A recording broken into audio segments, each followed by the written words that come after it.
Nathan is the Chief Commercial and Content Officer at Bookchoice, a curated digital boutique offering ebook and audiobook per month subscription for an affordable flat rate, all skillfully curated in-house to attract new readers via brand partnerships. Having recently launched in Spain, Mexico, Colombia, UK, South Africa, and Australia, as well as their Dutch homeland, Nathan manages the company's international expansion with a focus on the platform's content and commercial partnership deals. Previously, Nathan was Chief Business Development Officer at Mofibo, Scandinavia's leading ebook subscription model, prior to its acquisition. Most notably, Nathan was Penguin Random House's Digital Project Director, with strategic responsibility for its digital portfolio and innovation strategy, working closely with the likes of Stephen Fry, Jamie Oliver, Jeff Kinney, and Roald Dahl's estate. Prior to publishing, Nathan managed several international bands and was Universal Music's Senior Digital Marketing Manager, executing the original deals and partnerships with the likes of Spotify, Sky, and PlayStation for acts ranging from the Rolling Stones to U2. Nathan's previous speaking engagements in over 24 countries have included South by Southwest, the United Nations, and the St. Petersburg International Media Forum. Please join me in welcoming Nathan Hall. So I had a really privileged role at Penguin Random House. I know there's a lot of PRHs around today. They don't often get to speak in the UK, so I find it quite strange. There's people speaking publicly from Penguin as a novelty in Canada, I guess. My role there was to go and discover the new. And new stuff. It just meant new people, new IP, new business models, new code, just new ideas, new anything.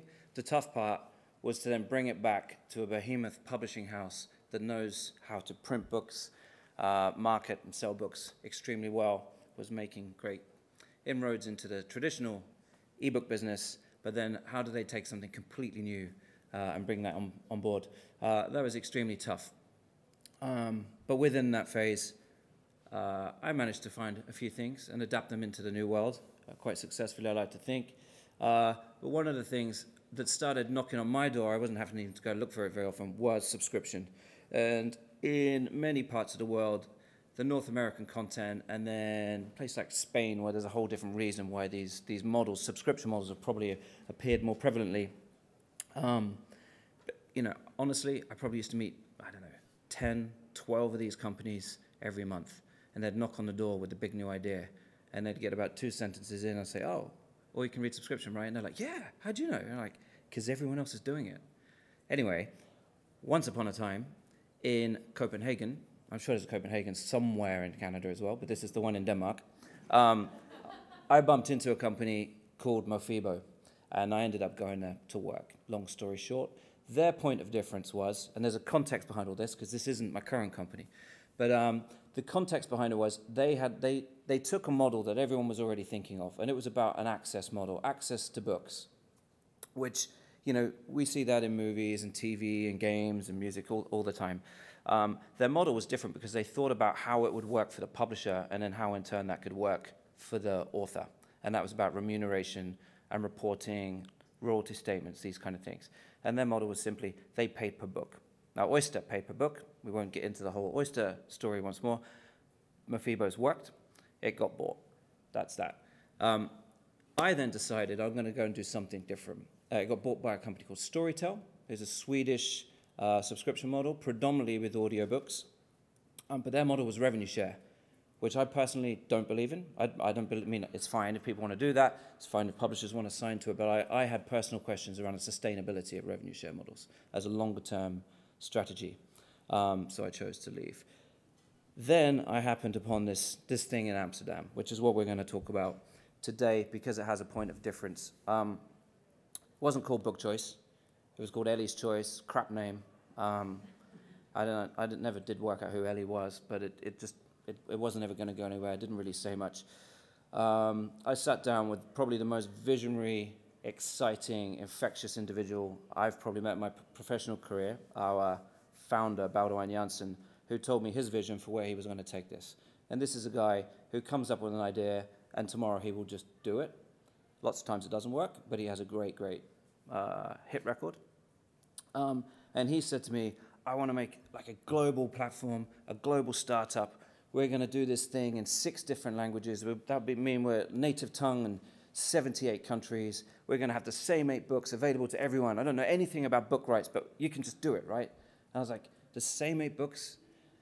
Okay, so I kind of went along with this idea a little bit. We fleshed it out some more. We decided we're going to add audio to the mix as well, because audio, you know, there's another talk, I think, after lunch around audio. Really, really prevalent in conversations at the moment within the publishing world. All sorts of other things that I'll touch on in a bit. And then I said to him, yeah, that's great, but what's it going to be called? And he said, oh, I've already bought this name, Bookchoice, which is just amazing. It was available in every country on the planet, except the Philippines. So we managed to buy it for $100, so that was good. And then we really started to get into the nitty-gritty of what Bookchoice was going to be and what it could become, and what, really importantly, what our point of difference was going to be as we kind of ventured into the marketplace. So this is all coming down with this thought about curation instead of saturation. And by that, I mean taking away some of the heavy lifting. For you, you're all book lovers, right? So this isn't really aimed at you. This is aimed at everyone else that you want to read your books, that don't walk into the bookshops. They don't go onto Kobo. They're not an Amazon customer. They're nothing else. They're doing everything else with their, you know, with their entertainment minutes or hours they have per day. This is who this service is aimed at. But we ask ourselves some really simple questions. They break down into 3 areas. For the consumer, we put our consumer hats on and say, well, why should I read? We have to create something that makes them want to read in the first place. They've got 1,000,001 other distractions. And if they come on, how do they find the right book? And this, the reason I mentioned my previous company, Mofibo, is going to hark back to that. We had in every market we launched in hundreds and hundreds of thousands of books. But we watched what everyone did, and they just went straight down the route they would always go down. If they were into one particular author, they'd probably read the catalog. If they're maybe into a particular niche genre, they would read that, but they never deviated off that path, no matter what we did. We had super complex personalized algorithms. We did all the kind of marketing things you can do. We spoke to them different ways via the direct market, everything. But they just followed that one route. So how do you help them find the right book, whatever the right book means? For the publisher, we wanted to talk about where are the new revenue streams. So in my final days within Penguin, particularly, you know, the complexity of the merger coming together at the time of Random House, where were the new revenue streams? There was a whole set of rules on what we could and we couldn't do. And those rules are very different for ebook as they were for audio, it has to be said. So we had to consider that. And then how could we position a company to look at that? How do we reach the new readers?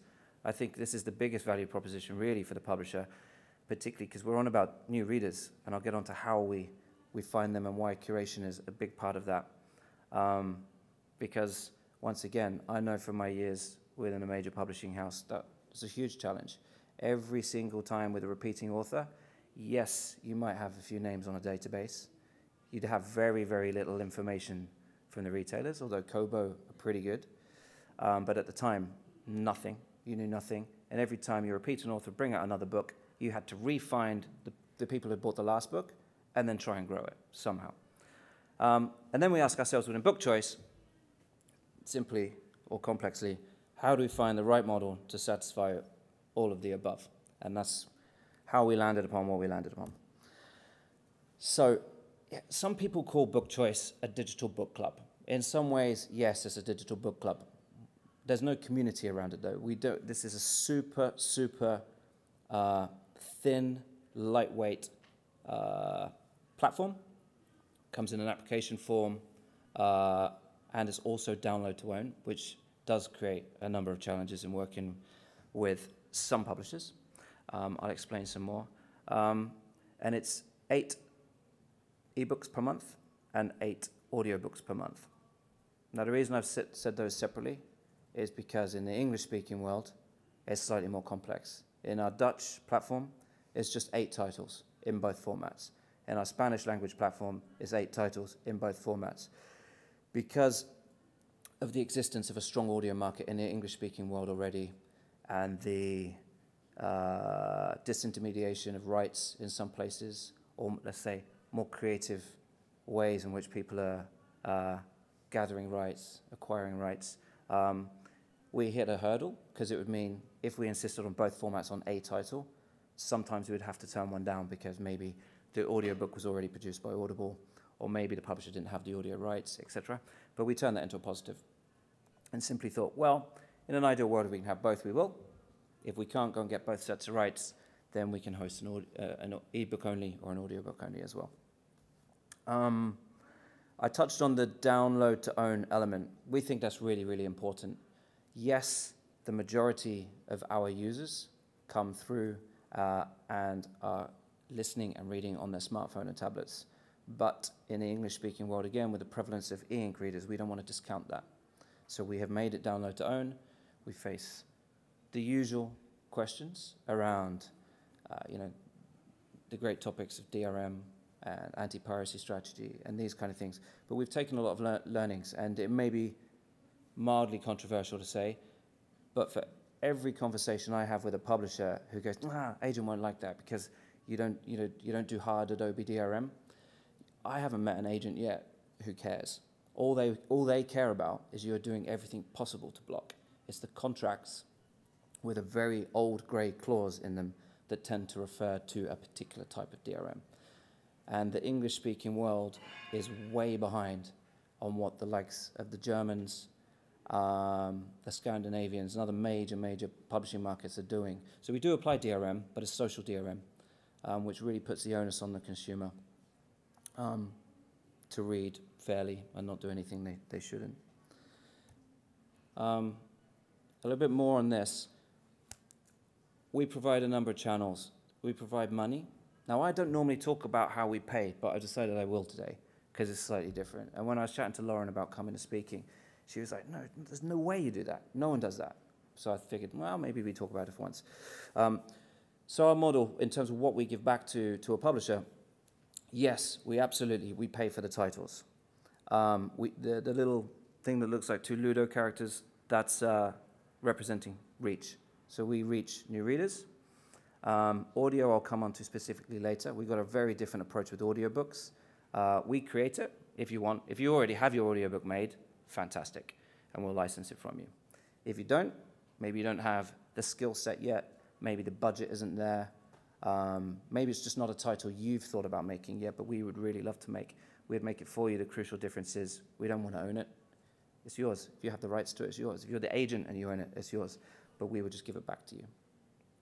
And then another point of difference, COBA aside, we also supply all the data back to the publishers. The data isn't being spoken about so much at conferences these days, but I still think it's a big part for the publishers who want to use it, know how to use it. We give everything back. That highlights the key differences being between us and an all-you-can-read model is all-you-can-read predominantly and standard a la carte retail supplies, distribution, revenue. We throw in the other three elements, and we think it's a pretty compelling offering. So, on to curation, using acts of selection and arrangement to add value. Now, forgive me, is there anyone else, can anyone tell me, is there anyone else in Canada in the digital space doing a curated service? Good. That means I've done my research well, because I hadn't managed to come up with one. There's a few things appearing here and there, and of course there's lots of traditional book clubs in the printed form that are maybe doing some of the fulfillment digitally, via digital means of marketing digitally, and they're in a similar space to us as well. But this phrase curation is coming up more and more and more. And actually, as consumers, we do it all day long. We curate for ourselves. We have to filter the noise for everything we're seeing. Pinterest is a curation platform. What you post on LinkedIn there's a curative thought going through there because you don't post everything you see. The photos you share on Instagram, you're putting some thought into what you're posting there. All these things are not curation in the same way, but they're a curative thought. Big retailers out there who made a shift from having humans sat and selecting books, let's stick with books, but it could be any content, and putting them forward in the recommendations pages that you would see on apps and on retail sites, largely moved towards algorithmic solutions and computerized solutions, which serves its purpose and does a particular job. But I know I don't get a sense of feeling from them. I'm not saying I don't use them, of course I do. And a lot of the times, it's passively happening to me, and I've got no idea, but of course, it's affecting me in some way. But when I started to think about it a little bit more before I came to Book Choice and started to shape more about what we would do, I really started to think from, how do I choose what to read? And my honest answers were, I'd walk into my Waterstones, and yes, lots of the books are paid to be on those tables in the front. But the section I always gravitated towards was the wall of the staff picks, with a handwritten card. I guess it's a little bit like the Heather's picks for Indigo, but these are by the individual staff in each store. I don't know whether that's different or not. But, and I never met these people that were there. They were probably the ones that would be serving me at the till as I went to buy. But something happened in my local shop in North London at the time, when I first really remembered buying a lot of books. And somebody in there, it could have been more than one person, really liked what I liked, it felt. And then so I would gravitate back all the time. And that was the only section of the shop I ever went to. Personally, I don't really read reviews in newspapers and all the other things that can trigger sales, of course. But it really started to excite me. I think it's fair to say, and there's been stuff published about it, that these big retailers are also now moving slightly away from having a purely algorithmic solution, and people are back involved. Not all the time, it's a hybrid of both, but there's nothing like the human sentiment behind something. So if someone tells you about a book they've read, they're not just going to regale the synopsis of what happens in the story and with some spoilers, that you'll start to feel the energy from them, the passion behind it, the emotion. There's just the raw humanness that you simply cannot get from an algorithm. And that's what we started wanting to play with within Book Choice. So as I said, we represent this across tablet, smartphone. You can read it on PCs that are enabled, and it's download to own.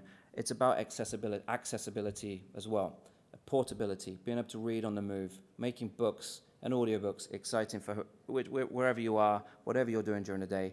If you've got 5 minutes spare time, rather than reading your social media or a feed or whatever you're going to do, just dedicate that 5 minutes.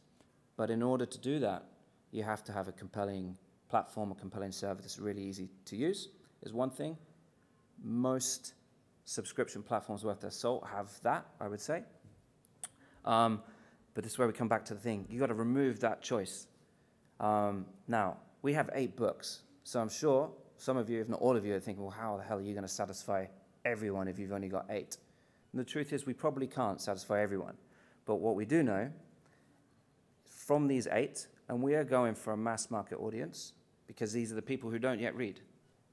That's the mainstay of who we target and who we pull into the service. There just has to be a sprinkling of something for everyone. And that sounds very simplistic. And again, this is mainstream. So I'll be honest about what we don't put on there yet. There's no children's books yet. I think that would be a very different bolt-on service, something we're thinking about strongly. There's very little in the way of fixed layout books. At the moment, there's nothing like poetry or cookery books.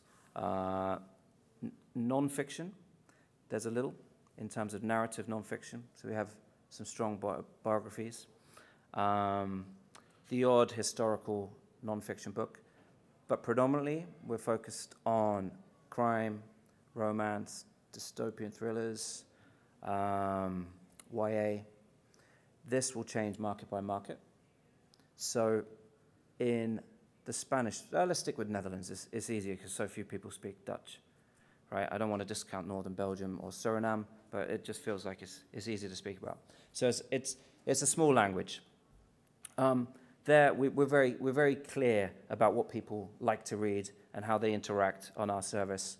Actually, there's differences between what they like to read and what they like to listen to as well. In the Spanish language, gets slightly more complicated for us. We curate still just 8 books, and we're watching this at the moment, because if you just look at book charts alone, then we've got 8 amazing books. They're bestsellers in Spain, in Argentina, in Chile, in Mexico, in Colombia. But I know that's not sustainable. We need to change how we approach that as we go along. Everyone will like a little bit of a nod to the local author, of course.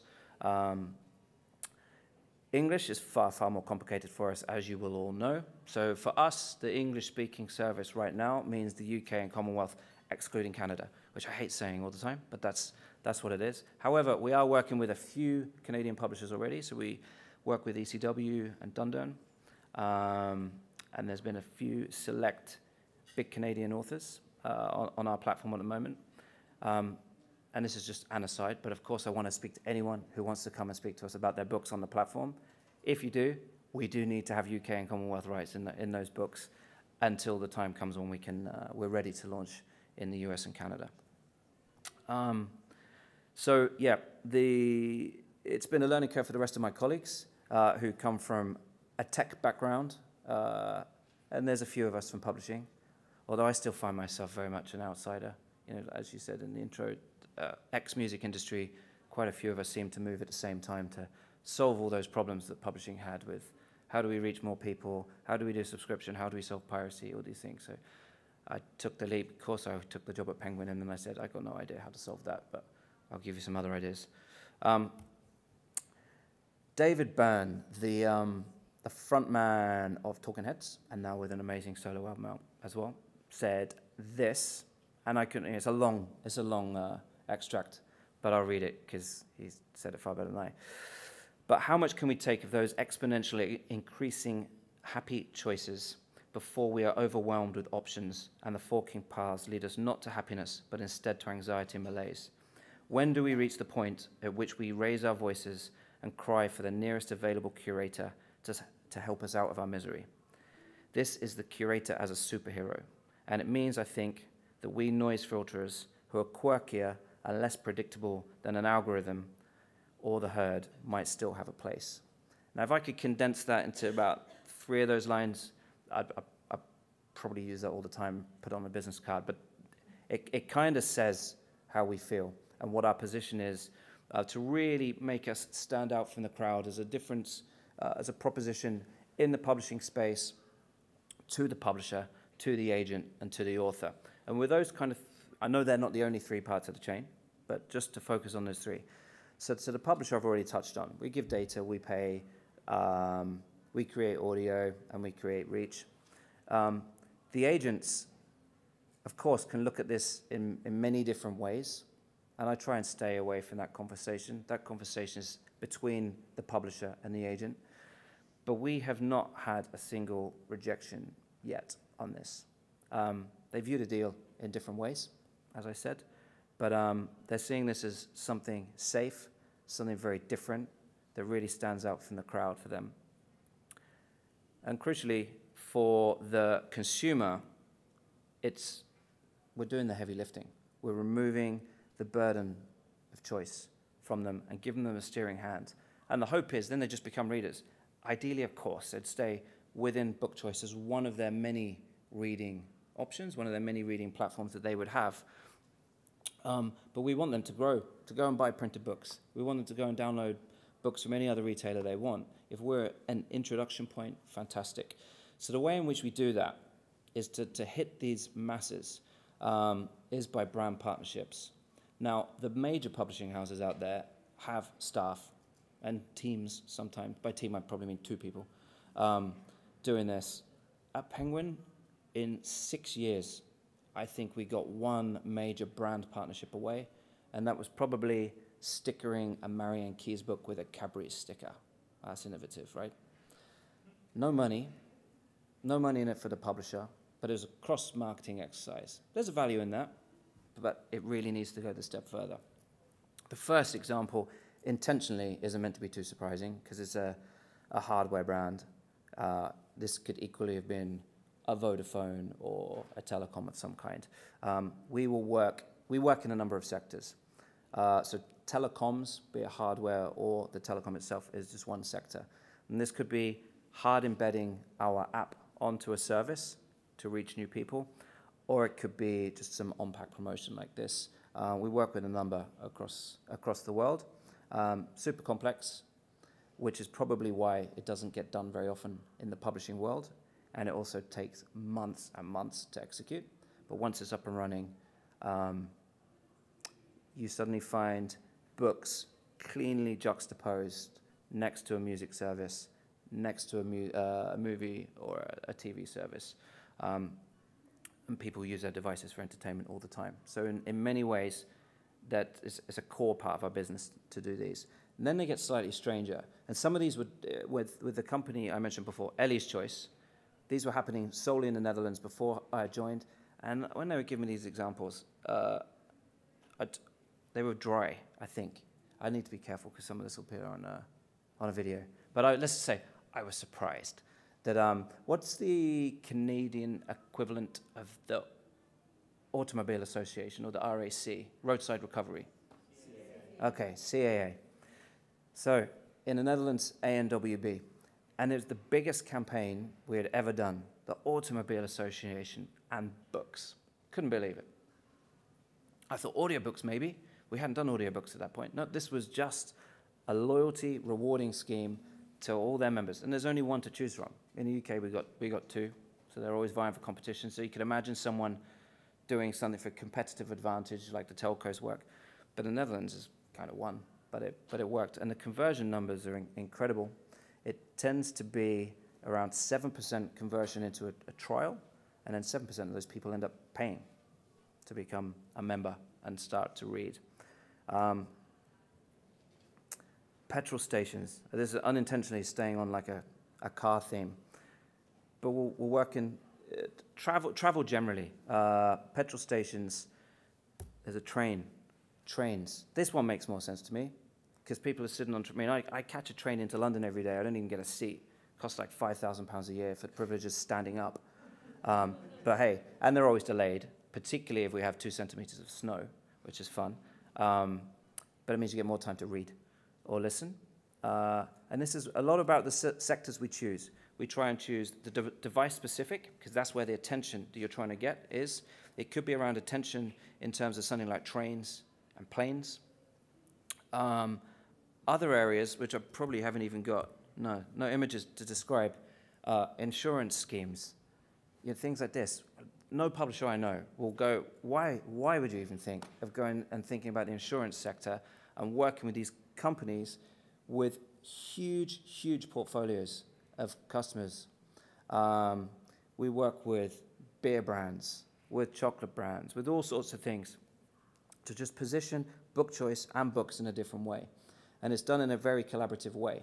So we can just put an offer on that's book choice branded and say, hey, 8 ebooks and audiobooks, boom, whatever our marketing team will come up with that sounds better than that. Or we can work very collaboratively with the publishers for the authors and the books we have coming in a particular month, to really juxtapose an author against a particular type of brand and these kind of things. And that really poses some challenges for us in the sense of curation, because we're not alone. The saturation models, the all-you-can-read models, you see some of this as well. They'll position particularly with the telcos, but there's very little happening more broadly than that. And it does provide some challenges, but more often than not, it's that even with just that selection of 8 books, that route in for a book and for an author and for a publisher is really important. And we're starting to see some amazing results now, where we had a phone call, I think it's probably about 6 months ago now, but on a quite a small Dutch book by a debut novelist that a handful of people in the office had read and were super passionate about. And we were like, we'll give it a go. And we put it on there, and their publisher phoned and said, hey, I've heard, so you did put the book on Book Choice, right? And we're like, yeah, we've done that way. And they had suddenly seen an uplift with almost 10,000 sales in the Netherlands, which is unheard of, for a book they weren't actively marketing at any point there. And this was simply because that book's jacket had been one of a selection of 8 put on, I think it was with one of the petrol station campaigns at the time. And it was just seen. But this new debut novelist was juxtaposed against a couple of superstars. And the way in which we tend to choose the 8, I'll be really transparent about it, because curation is simply about someone's making some choices on your behalf, right? Or you could be making them on your own behalf. But in our case, there's our team of people who read a lot. There's sales messages and conversations, of course, with all the publishers who are trying to push us to take something in a particular given month. But we read as much as we can. the transparency around it is, of course, we have to have 2 or 3 huge names. And the reason I'm being honest about that is because no one in here is stupid, right? If we don't have a superstar author in a given month and we want to attract the person on the street, it's not going to happen. If we've got a bunch of super literary, highbrow, or debut novelists that aren't going to penetrate the mainstream straight away, then it's not going to pull everyone in. So we have a nice mixture of both, and then we'll juxtapose the two. So you might have a debut, we did this in the UK recently with John le Carré. John le Carré, superstar, and you put next to him like someone else in that same ilk, you know they're going to love this book. And then it's just in the cross-marketing of how we do that internally. If you love this, you're going to love that. That's not rocket science. But this is the thing where we really start to take the curation of just 8 titles and really move it up a notch of how you can play with that and work with publishers carefully as a brand platform. And it's one, quite often people say to me, well, how much does the service cost? And we're like, oh, yeah, we haven't talked about the business model. You don't pay me. Oh, I'm going to pay you for the privilege. I did say I was going to talk to you about the business model. So we don't pay on a unit base. It's really clear. It's a simple, flat license. Now, when I started to play with this, I, of course, put my publisher hat on, thought about all the pros and cons, but there's a transparency in this as well. Because we're not speaking to publishers about their whole list, their whole catalogues of books. We just want to identify the handful of books we'll want at any one time. And we'll identify those, and we will put a price on the book, a value of some kind that we think makes sense as we're moving into a market or if we're in an established market. And it's just an open, transparent, fair negotiation. And it's not new, the licensing model. I mean, it's happened since publishing started. It's just applied in the digital space.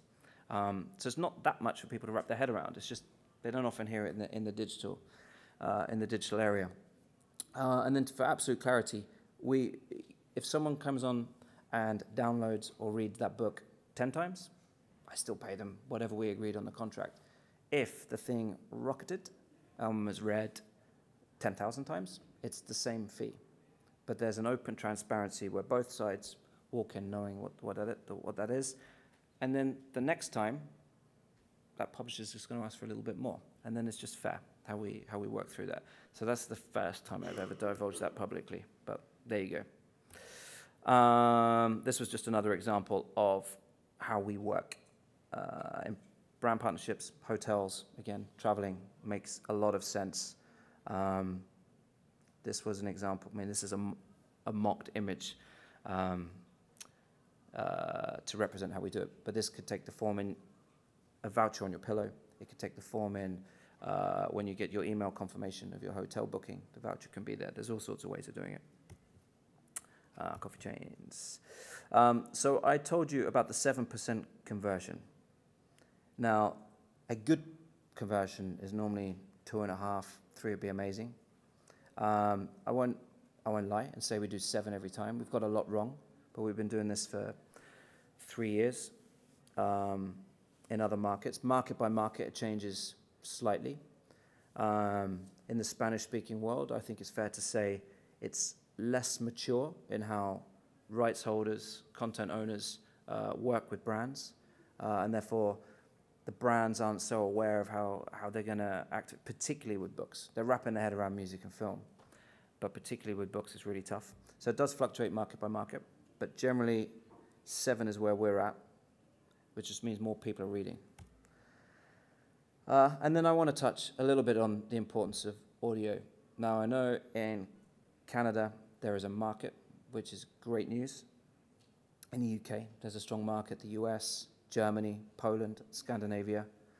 And there's no fine science around why these markets in particular. In France, and I don't know whether this is the same for the French-speaking part of Canada, but there is an audio market, but it's all CD. And these are CDs shaped in book-like boxes for racking purposes. But in the Spanish-speaking world, for example, there is next to no audio market. But there's also significant challenges around reading, be that in print or digital. It's healthy, but why not open that new channel. And we faced the same in the Netherlands. When I first went to the Netherlands in business with my previous company, Mafibo, and all the Dutch publishers said, our country's so small, nobody listens. I couldn't really wrap it around my head. Does that mean like, so in Canada, everyone listens because your country's so big? And I don't know how they did this, but they just kind of implied that people don't really travel very far, or they don't drive and they don't commute, which is of course all bullshit. And they had the same arguments in Denmark. And one of the things we applied was because the prevalence of English is so wide in the likes of Scandinavia and the Netherlands, we didn't have to persuade the publishers to suddenly take this leap of faith and to start recording everything, because we could show them there was a marketplace because people already spoke English. We didn't want to affect the native language in any way, but we could show them that there was an appetite because people could listen. And we gradually teased things there. But as we're moving into more parts of the world, and that really does include the UK as well, the big publishers, of course, they're recording a lot, and there's lots of independent audiobook publishers that are doing great guns. But there's also, I won't name names, but many of the major independent publishing houses aren't doing very much in audio yet. And we kind of needed audio. We'd come up with a plan. Then we were like, oh shit, there isn't enough audio to go around that we can license. So we partnered with Pinewood. So this Pinewood, if anyone doesn't know, is well, we'll call it the UK's Hollywood, but we don't have a sign on a hill. But we do have, it's the home of Star Wars, and it's the home of James Bond, and many, many other things they're made there. And I met a guy called Glenn when I was at Penguin, who's the biggest audiobook geek I'd ever met. I used to run audio as well there because it was just this thing that no one gave a shit about at the time. And it was just stuck in a corner. I'd come from music. They said, well, that's kind of sound, right? So you can do that. I had never listened to an audiobook, but I thought, well, okay, yeah, it's sound, so I'll do that as well. And it just fell with the digital team. And obviously that's transformed enormously since those days. But Glenn had come up and said, look, I love audiobooks. I want to make an audiobook. I've never done one before. You know, he does the sound effects of Star Wars, but he'd never made an audiobook before. So I was like, yeah, of course, do what you want. So he chose Charlie and the Chocolate Factory, as you would, and just did the most incredible job. So off the back of that, we then gave him the full Roald Dahl list to do. And of course, with something like a Roald Dahl, they can embellish it with all kinds of binaural sound effects and do wondrous, wondrous things, which would not be appropriate for the majority of books, where you can just have a nice, well-voiced, straight read with whatever the appropriate level of emotion needs to be. And off the back of that, they've done the whole Harry Potter series and many, many other things. But within Pinewood, what we were looking for was a solution to remove that heavy lifting from any publishers, be they English-speaking, French, German, Spanish, Portuguese, all the other things we're doing, where we could just do everything in one place, which is what we now do. So we got our own designated building within Pinewood and about 12 staff, 3,000 voice actors, that we use as a pool to offer to the publishers. We allow the publisher to choose the voice from this pool. So we'll do, again, some of the curation, some of the heavy lifting, narrow it down to 3 or 4, and then give them the choice. But then, as I said earlier, the crucial part is about, for us, giving that recording back. Because we're not in the business of trying to create a library of audio for everyone. We simply want to have the right book in both formats, and then get it out to as many people in as many innovative fashions via brand partnerships as possible to just grow the readership. So for us, that was very, very important. And that's kind of where I wanted to draw a close today, and just highlighting that fact that sometimes less is significantly more. Too much, but we just came from a panel on women in publishing that involved a lot of discussion about intersectionality and diversity and how few diverse voices we are seeing, not just working in the industry, but also being published in it. So I have to wonder, where you're the narrowing choice for consumers, and you have 8 titles every month, how much is that on your mind? How concerned is it that this list could get homogenous? If you're taking mass sellers Yeah. No, it's a really, really good point. And that doesn't just, yeah, we're narrowing it down in every angle possible, right? The honest answer is so our original model with Ellies Choice was broader than 8. So we ended up with quite a broad set of members. When we started to look at which carve of society those members were made up from, unsurprisingly, because it falls in line with most ebook data that I see, we predominantly had a predominantly female readership and predominantly 50 plus, which wasn't a big surprise. But then we were very careful to start thinking, right, if we start narrowing down and throwing all our choices at what we algorithmically, because we have algorithms behind giving us lots of info, start saying, well, you're a woman over 50, you're going to read this. That's patently never going to work either. But we look at it. It's super hard to discern how we do it. It can come down to the genres you're into, the age you are, your sex. It can come down to, we're live in South Africa, and we've got a huge issue there because predominantly with the book is almost an elitist product that's only available to white middle-class men and women in terms of what's affordable. And that's just in English language. And there's 11 official languages there, with sign language about to be added as a 12th. So it's a challenge, and we just got to keep analyzing everything we have to try and make the appeal of these 8 as broad as possible. There is a separate aside, which again, we don't talk about very often because it overcomplicates things from having a nice rounded service. We do have a web shop separately, where we don't put full catalogs on it, but we use it as a reference point. So if you have come on to Bookchoice and you've read Patrick DeWitt, and you may or may not want to read another one of his books, but you might like something in the same genre, or we can send people off on different tangents anyway from that.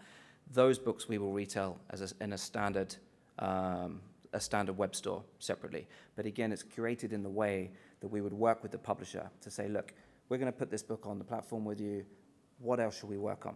Do we just want to sell the author's backlist? Or do we think we could spike other interests in other areas with other things from their list? Of course, they're slightly reluctant to cross-sell other people's books. But that's the only way we can broaden past that 8 at the moment. But as a young scale-up company, these are the kind of things we have to look at all the time. And it might be completely inappropriate that it's 8 if we need to go broader. And the 8, if I'm really honest, is quite arbitrary in many ways, because we know statistically people only, on our platform, are only reading almost 2 books a month, reading or listening. So in many ways, why do we need to have, you could argue in some ways in terms of consumption, why do we have 8? You could have far fewer, but then to your point, actually you probably need more. But it's working at the moment, and we react very much to feedback from consumers all the time, but it's a challenge. Hi. Hey. I imagine offering free audiobook production means you have a lot of people knocking on your door. Yeah. Yeah. And then, we want to keep friendly with everyone. We try and keep it very narrow. So we choose the books, and we're going to record what we want to record to have on our platform. What I need to be very careful of is when publishers do a really awesome sales job on our team, telling us about this amazing, amazing, amazing book that we have to have, and then we might also love it, and then realize actually the only reason they wanted it on our platform was because then we'll look and realize it's 5,000 pages long, and realize it's the one they couldn't afford to record. So there's all kinds of things we need to look at like that, but we have yet to open the doors more broadly, because again, we just got to focus. I mean, we're already in umpteen different markets, in a few different languages, with complexities already there.